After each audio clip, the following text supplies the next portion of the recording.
ជំរាបសួរនាងខ្ញុំឆយសមរីរៀននៅថ្នាក់ទី 12A មកពីវិទ្យាល័យចំណេះទូទៅនិងបច្ចេកទេស GSIM ត្បៃមានជ័យសម្រាប់នាងខ្ញុំផ្ទាល់ចំពោះព័ត៌មានคล้ายៗប៉ះពាល់ទៅដល់សង្គមដូចជាបង្កនូវភាពចលាចលដល់សង្គមជាពិសេសសម័យឥឡូវនេះគឺថាមាន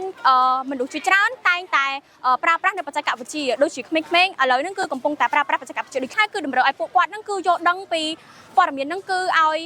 ទៀងទាត់ច្បាស់លាស់ក៏ដូចជាទទួលបាននៅការផ្សព្វផ្សាយពីព័ត៌មានคล้ายៗនេះផងដែរពួកគាត់តែងតែមិនទាន់យល់ដឹងច្បាស់ចែករំលែកចែករំលែកចុច like ចុច share ឬក៏ comment តាមគ្នាទាំងដែលមិនទាន់ដឹងពីព័ត៌មាននឹងច្បាស់ទេដូច្នេះហើយគឺបង្កនូវភាពអចលាចលមែនទែននៅក្នុងសង្គមដើម្បីដែលអ្នកក្រោយទៀតគឺគាត់បានឃើញហើយគាត់ក៏អត់បានពិចារណាបានច្បាស់ដែរគឺគាត់ជឿតាមអ្វីដែលពួកគាត់បានឃើញនឹងក្នុងភ្នែកតែគាត់អត់បានខ្វះការពិចារណានិងការគិតបានត្រឹមត្រូវហើយចំពោះគ្រួសារវិញផងដែរ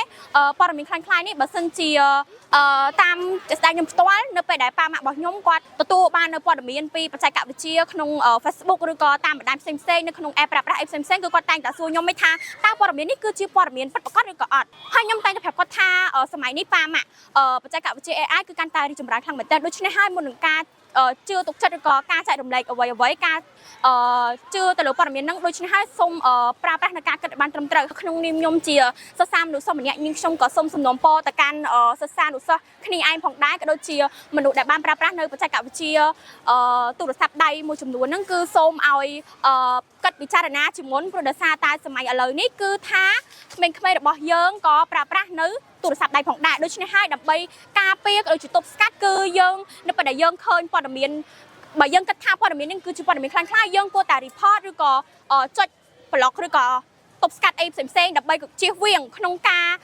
យល់ដឹងខុសត្រូវនៃព័ត៌មានខ្លាំងៗផងដែរចា៎